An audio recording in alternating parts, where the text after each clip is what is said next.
Hello friends. Tally Prime के इस playlist में आपका स्वागत है। आज का जो टॉपिक हम लोग का था ना, वो था 3B का। ठीक है, 3B सीखना था हम लोग को। बट आज जो है 3B के पहले रूल्स में आपको समझा दूं। ITC setup rules. ठीक है, आईटीसी सेटअप रूल्स क्या बोलता है कि पहले जो भी आप माल पर सेल करते हैं, तो सेल जब करते हैं तो आप जो भी टैक्स कलेक्ट करते हैं, उसके बाद जो आप परचेस करते हैं और जो टैक्स आप देते हैं, उसको सेल माइनस परचेस से माइनस करने के बाद जो भी टैक्स बचता है वो आपको गवर्नमेंट को देना पड़ता है। ठीक है, तो वही आईटीसी होता है। ठीक है, अब आईटीसी का एक सेटअप रूल्स है। आप ऐसे ही नहीं कोई भी सेल्स को किसी भी परचेस से आप माइनस कर सकते हैं। ठीक है, इसका एक रूल्स बनाया हुआ है गवर्नमेंट ने, तो उस गवर्नमेंट रूल के हिसाब से आपको टैक्स देना पड़ता है। ठीक है, तो क्या रूल्स है देखिए। यहाँ पे 4 कॉलम है। ठीक है, 4 कॉलम में क्या क्या लिखा हुआ, इनपुट टैक्स क्रेडिट। ठीक है, उसके अंदर क्या क्या है, आईजीएसटी, सीजीएसटी, एसजीएसटी, 3 पार्ट में भाग भाग किया गया है इसको। उसके बाद यहाँ पे आउटपुट लाइबिलिटीज है। ठीक है, ये पार्ट है जो कि हम लोग परचेज करते हैं, उसका पार्ट है। जो टैक्स कलेक्ट देते हैं उसका जो टैक्स है, आईजीएसटी, सीजीएसटी, एसजीएसटी, इसको 3 भाग में बांट दिया गया है। और जो टैक्स हम लोग कलेक्ट करते हैं उसको 3 भाग में बांट दिया गया है, सीजीएसटी, एसजीएसटी, आईजीएसटी में। ठीक है, तो इसका एक रूल्स होता है, फार्मूला होता है। फार्मूला क्या होता है कि आप जो भी टैक्स देते हैं, ठीक है, अगर आप आईजीएसटी में कोई माल परचेस कर रहे हैं, ठीक है, किसी दूसरे स्टेट में, तो आईजीएसटी का जो टैक्स दिए उसको पहले जो आईजीएसटी में सेल जो कर रहे हैं, ठीक है, उससे पहले आपको सेटअप करना होगा। ठीक है, और सेकंड है, आपको उसके बाद जो पैसा बचेगा आपका, उसको सीजीएसटी और एसजीएसटी में आप यानी किसी भी प्रोपोर्शन में आप उसको सेटअप कर सकते हैं। इसका एग्जांपल मैं एक देता हूँ। सपोज आपने अ, आप अगर वेस्ट बंगाल में है, ठीक है, और आप किसी मुंबई वाले अपने वेंडर से माल खरीद रहे हैं, परचेस कर रहे हैं, तो आपने क्या किया, मुंबई वाले को पेमेंट किया। तो मुंबई वाले को जब पेमेंट कर रहे हैं तो उसमें टैक्स भी दिए, तो आईजीएसटी में टैक्स दिए। तो आईजीएसटी में जो टैक्स दिए वो आपका इनपुट हो गया। ठीक है, फिर क्या हुआ, आप किसी दिल्ली वाले को सेल कर रहे हैं। जब दिल्ली वाले को सेल कर रहे हैं तो वो भी आईजीएसटी में सेल कर रहे हैं। तो आपने क्या किया, दिल्ली वाले से आईजीएसटी कलेक्ट किया। तो दिल्ली वाले से जो आईजीएसटी से कलेक्ट किया और मुंबई वाले को आईजीएसटी दिया, उसका प्लस माइनस करने के बाद, तो पहले जो प्लस माइनस करेंगे ना, सेटअप करेंगे, वो पहले आईजीएसटी में ही करेंगे। ठीक है, उसके बाद जो पैसा आपका बच गया, सपोज मुंबई वाले से आपने मुंबई वाले को सपोज आपने 100 रुपया टैक्स दिया, और दिल्ली वाले से जब माल बेचा आपने, तो उसमें आपने सपोज करते हैं आपने 50 रुपया कलेक्ट किया। ठीक है, तो 100 - 50, तो आपके पास 50 रुपया जो बच गया, उसको आप सीजीएसटी एसजीएसटी में सेटअप कर सकते हैं। किसी भी प्रोपोर्शन में 20 रुपया भी डाल सकते हैं सीजीएसटी में, एसजीएसटी में 80 रुपया भी डाल सकते हैं। सॉरी, 85 रुपया अगर बचा तो आप 10 रुपया सीजीएसटी में डाल सकते हैं, 40 रुपया एसजीएसटी में डाल सकते हैं, या फिर 25-25 रुपया दोनों में डाल सकते हैं। किसी भी पोर्शन में आप कर सकते हैं इसको। ठीक है, उसके बाद क्या होता है कि आईजीएसटी का जो टैक्स कलेक्ट किया ना आप, वो आईजीएसटी को टैक्स को पहले आपको कंप्लीट खत्म करना होगा। पहले उसको खत्म करना, उसको रखना नहीं है। ठीक है, ये थर्ड लॉ रूल्स बोलता है कि input tax rate on accounts of integrated tax to be completely exhausted mandatorily. ठीक है, पहले इसको खत्म करना। उसके बाद क्या है, सेंट्रल टैक्स। सेंट्रल टैक्स का मतलब क्या हुआ कि पहले आपको सेंट्रल टैक्स से सेंट्रल टैक्स को, सीजीएसटी को सीजीएसटी से आपको सेटअप करना होगा। ठीक है, मतलब इसका टैक्स इसके टैक्स से पहले खत्म करना होगा। उसके बाद आपको जो बच गया सीजीएसटी का पैसा, वो आईजीएसटी में आप सेटअप कर सकते हैं। ठीक है, बट सीजीएसटी का टैक्स एसजीएसटी के साथ आप सेटअप नहीं कर सकते। ठीक है, फिर थर्ड क्या है, एसजीएसटी और यूनियन टेरिटरी का पैसा पहले आपको एसजीएसटी से ही सेटअप करना होगा। ठीक है, उसके बाद आपको आईजीएसटी से सेटअप करना होगा। ठीक है, जो बच गया उसे आप सीजीएसटी से सेटअप नहीं कर सकते। ठीक है, ये रूल्स है। ठीक है, अब देखते हैं। अब इसका देखिए, ये थोड़ा आपको कॉम्प्लिकेटेड लग रहा है, तो मैं एग्जांपल के थ्रू मैं आपको समझा देता हूँ क्या होता है। ये एक सेल्स है। ठीक है, तो जो भी इंटर स्टेट आप सेल करते हैं, इंटर स्टेट, ठीक है, इंटर स्टेट मतलब लोकल जो सेल करते हैं, तो जब लोकल सेल करते हैं तो आप उस पर टैक्स भी कलेक्ट करते हैं, सीजीएसटी एसजीएसटी। तो एग्जाम्पल के आपके लिए मैंने एक अमाउंट यहाँ पकड़ लिया है एग्जाम्पल के लिए। तो जैसे कोई प्रोडक्ट का अगर वैल्यू 5,556 रुपीज होता है, उसके ऊपर अगर आप 18% जीएसटी लगाते हैं, तो 99% आप जीएसटी लगा के 1,000 रुपीज आप कलेक्ट किए टैक्स के रूप में। और टोटल बिल उस प्रोडक्ट का वैल्यू हो गया 6,556। ठीक है, ठीक है, यहाँ पे क्या किया आपने, सीजीएसटी एसजीएसटी कलेक्ट किया। ठीक है, और इस केस में क्या हुआ, इंटर स्टेट मतलब किसी दूसरे राज्य में अगर किसी माल आपने बेचा, तो आईजीएसटी आप कलेक्ट किए 500 रुपीज। ठीक है, आईजीएसटी कलेक्ट करने के बाद क्या हुआ, सीजीएसटी एडजस्ट तो करेंगे नहीं, तो टोटल वैल्यू इसका ये हो गया। आप टोटल पैसा जो कलेक्ट किए, बेसिक वैल्यू टैक्सेबल वैल्यू ये, आईजीएसटी का पैसा इतना कलेक्ट किया, सीजीएसटी का ये अमाउंट और एसजीएसटी का टोटल अपने 1500 रुपीज कलेक्ट किया। ठीक है, फिर आप क्या किए, फिर उसको परचेज किए। ठीक है, जब परचेज किए तो जो लोकल परचेज किए वो इस अमाउंट का किए, और उसके ऊपर आपने ये टैक्स दिया जिससे आपने परचेज किया। ठीक है, 300 सीजीएसटी, 300 एसजीएसटी। फिर आपने किसी बाहर के वेंडर से आपने परचेज किया, लाइक दिल्ली के किसी वेंडर से परचेज किया, तो आपने 1000 रुपीज टैक्स दिया और ये वैल्यू दिया आपने, taxable value, total product value ये कहा। ठीक है, तो आपने टोटल क्या दिया, टोटल आपने 1000 रुपया टैक्स दिया आईजीएसटी पे, सीजीएसटी पे 300, एसजीएसटी पे 300, 1600 टैक्स दिया। ठीक है, तो इस देने के बाद क्या हुआ कि 1000 रुपया तो टैक्स कलेक्शन ऑन सेल पे, इंट्रा स्टेट पे 1000 रुपया किया आपने। ठीक है, ये रहा 1000 रुपया आपने किया इंट्रा स्टेट पे टैक्स। और इंटर स्टेट पे टैक्स कितना कलेक्ट किया, 500। टोटल आपने टैक्स कितना कलेक्ट किया, 1500। ठीक है, टैक्स पेड आपने दिया कब, जब परचेज किया तो टैक्स आप दिए, परचेज वैल्यू मतलब आप जो भी परचेज किया उसके संग टैक्स ऐड करके पैसा दिए हैं। तो 600 रुपीज आपने दिया परचेज के पे, इंट्रा स्टेट पे, इंटर स्टेट में 1000 रुपीज दिया, तो टोटल टैक्स आपने दिया 1600। लेकिन अब कलेक्ट जब सेल किए तो आप, आपको कितना कितना पैसा मिला टैक्स का, 1500।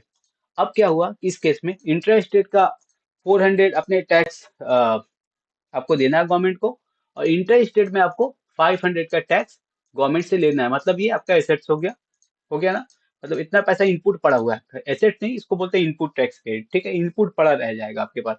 ठीक है, तो कि ओवरऑल देखा गया टैक्स कलेक्शन हुआ यहाँ पे 1000, और पेड के 600, तो 400 यहाँ देना है।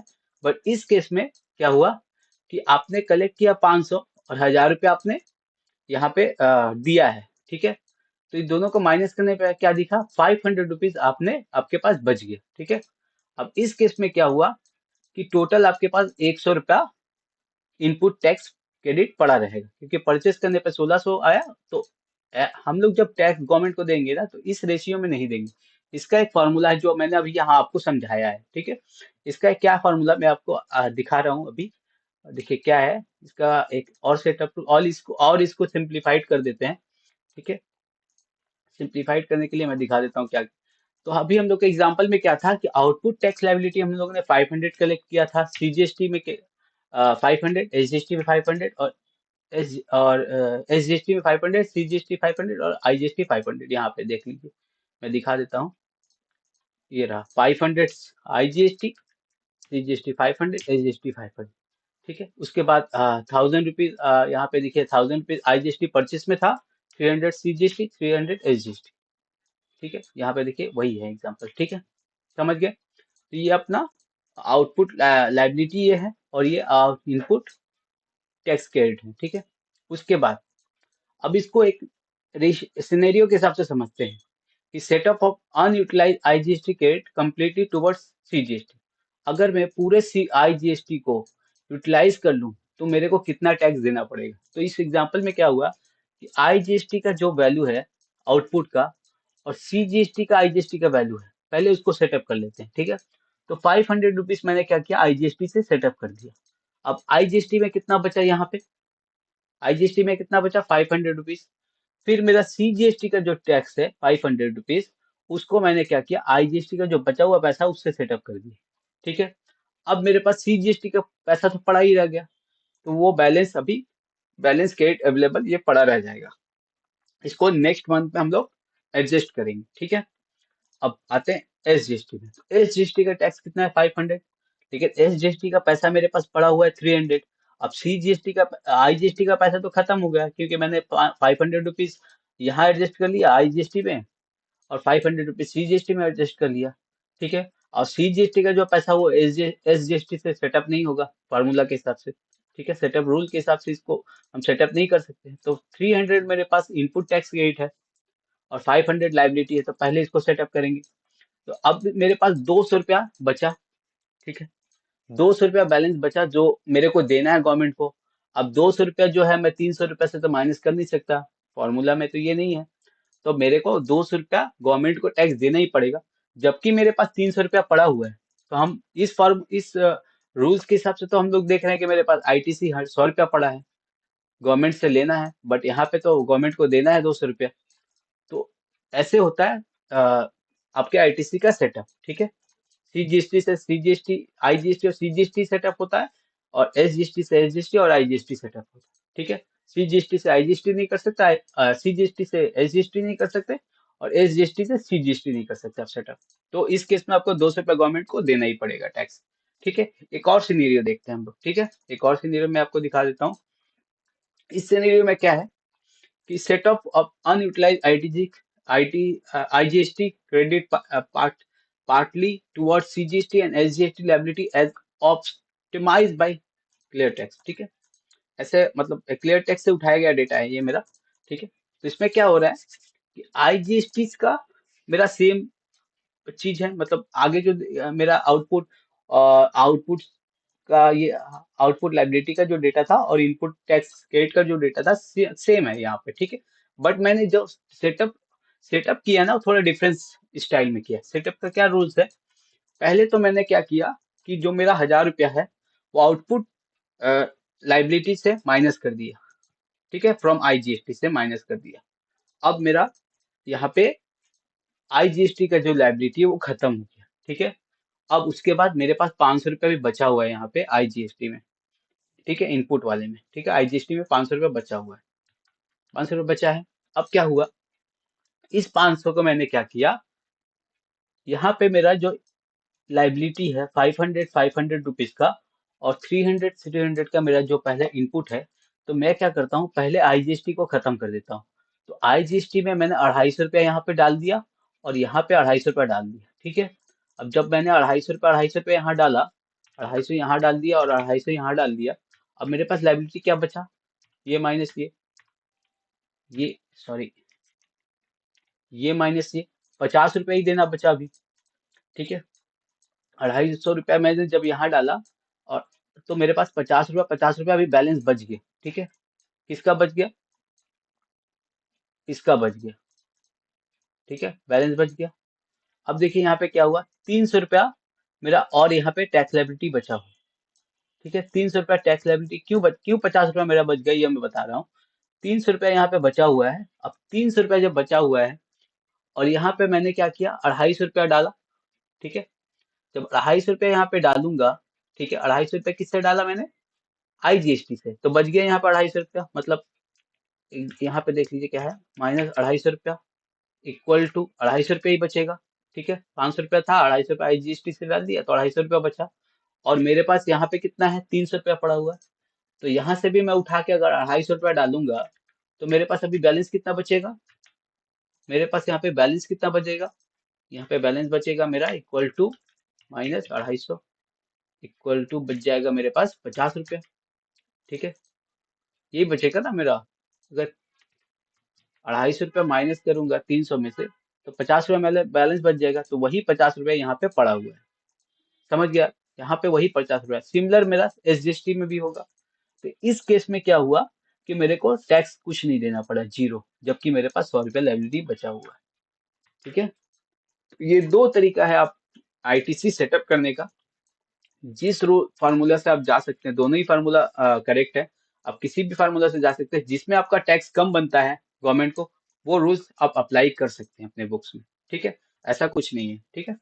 तो ये सेटअप रूल आप एक बार अगर वीडियो कहीं पे कंफ्यूजन हो तो वीडियो को एक बार रिपीट करके देख सकते हैं, ठीक है। तो उसमें आपको क्लियर समझ में आ जाएगा कि मैं समझाना क्या चाह रहा था, ठीक है। यहाँ तक वीडियो अच्छा लगे तो लाइक शेयर सब्सक्राइब करना ना भूलें। नेक्स्ट वीडियो में हम लोग देखेंगे 3B, और 3B में हम लोग क्या करेंगे, मेरा जो ये सेल किया हुआ डिटेल्स था, मैं वही बुक्स को पकड़ूंगा, ठीक है, आर्यन इंटरप्राइज को, और उसमें हम लोग परचेज का एंट्री करेंगे, ठीक है। लोकल परचेज करेंगे, लोकल परचेज में डीएन हम लोग बनाएंगे, ठीक है। फिर एक इंटर स्टेट परचेज करेंगे, और इंटर स्टेट का एक डीएन भी बनाएंगे। उसके बाद मेरा जो टैक्स लाइबिलिटी जो बन रहा है आईटीसी के हिसाब से, हम लोग दोनों सिनेरियो में देखेंगे क्या गवर्नमेंट को मेरा टैक्स जाता है, ठीक है, किस रूल्स फार्मूला के हिसाब से हम लोग टैक्स कितना कम देंगे, ठीक है। तो यहाँ तक वीडियो अच्छा लगा हो, लाइक शेयर सब्सक्राइब करना ना भूले। Thank you for watching my videos, देखते रहें, ठीक है। चलिए, थैंक यू, बाय।